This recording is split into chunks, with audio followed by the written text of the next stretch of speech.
A report just out by the global NGO Save the Children says children as young as 11 are being killed in Mozambique's province of Cabo Delgado.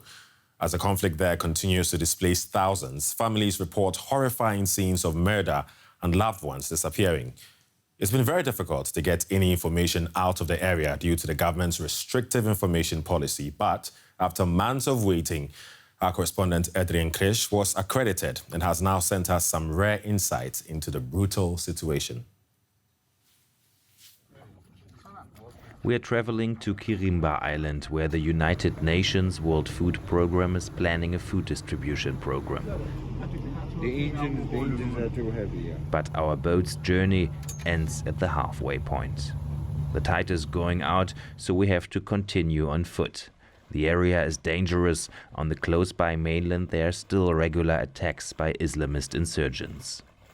We've been trekking about half an hour now. Unfortunately, we don't know really how far it is, but hopefully 2 hours. So far, the water has been very deep. Let's see how the rest continues. We've been on the road for 3 hours through the sea and the mangroves. Then we meet the first locals. And finally, we reach the remote island, which was attacked by terrorists last year. They looted the village and murdered 2 people. When we reach the food distribution venue, the local head of administration tells us the terrorists also kidnapped 30 children. Bish Oliveira's 16-year-old daughter Rabo is one of the missing children. She disappeared without a trace.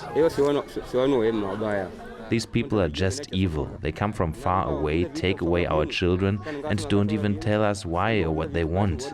I am sad, I'm angry. I just don't understand. Isa Hamisi was there when Rabo was kidnapped. He almost ended up in the same situation himself.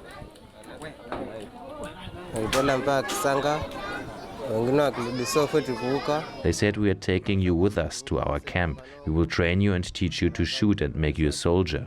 But 5 boys, 2 girls and myself managed to escape on the way there. After they said they wanted to make the boys into soldiers, what did they say to the girls? They said, we will make them our wives. So far, there has been no international outcry because the news still hasn't got out of the island without electricity or a telephone network almost 1 year on. Many residents live in fear of another attack. Not a single soldier has been stationed here to protect them up to now. Joining me now is Chance Briggs. He's country director in Mozambique with Save the Children International. Hello, sir. Welcome to the program. So you just released very disturbing reports from Mozambique, particularly about the killing of children in such gruesome manner. What are your major findings? Yes, well, thank you, Micah. We're finding that children and their families are being chased from their compounds, chased from their villages, and in many cases it's quite violent. And in some cases, even children are being killed, and there are even reports of beheadings of children as young as 11, 12 years old. It's really disturbing. It sickens us to our core because, of course, children have no role in a conflict. They're innocent, and these stories just bring us to tears. It almost brought me to tears when I was checking out the report. But why do you think children are being targeted in such a manner? Well, Mozambique is a very, very poor country. It's the 8th poorest country in the world. And Cabo Delgado, the northernmost province, is the poorest province in the country. And yet there are tremendous resources there. And it's been perhaps underdeveloped for years. And so there is a sense that some drivers of the conflict are about development. But why target children? We're just not sure. Certainly in other conflicts, we've seen that children are trainable, children can be obedient, children are easier to control. And so in some cases, maybe children are being targeted to join the forces. And we know of stories of when they refuse, they are killed. We know of stories of 10 children being killed altogether because they refused to join the insurgents. Well, you say that all parties to this conflict must ensure that children are never targets. That's not, unfortunately, the case because this is an insurgency and the attackers don't play by the rules. How else can children be protected? Well, we're never going to abandon our commitment to international humanitarian law. And what's happening here is a tragedy, and it's just inconceivable. So we are calling on all parties to stop the war on children. Whether it's Mozambique or Yemen or Nigeria, we must stop the war on children across the world. Having said that, we do believe that peace is possible, and peace is what will protect the children.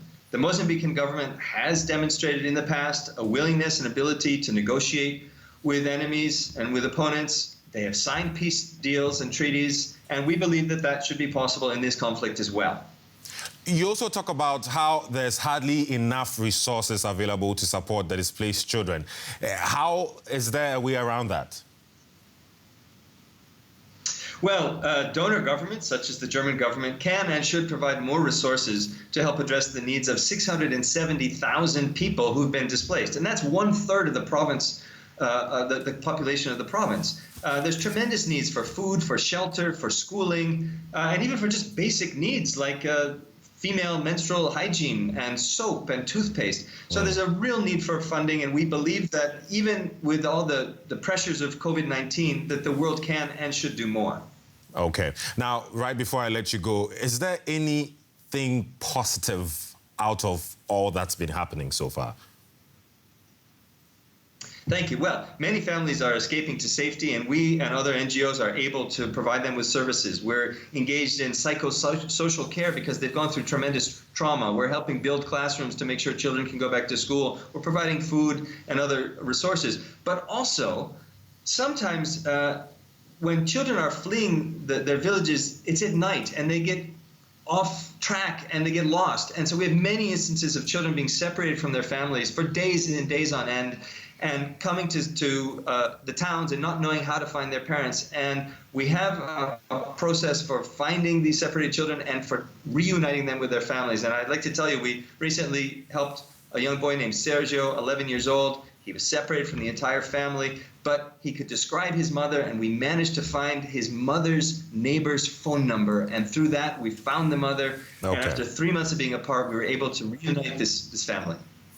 Hopefully more families can be reunited. Chance Briggs, Country Director in Mozambique with Save the Children International. Thanks for your insights. Thanks so much.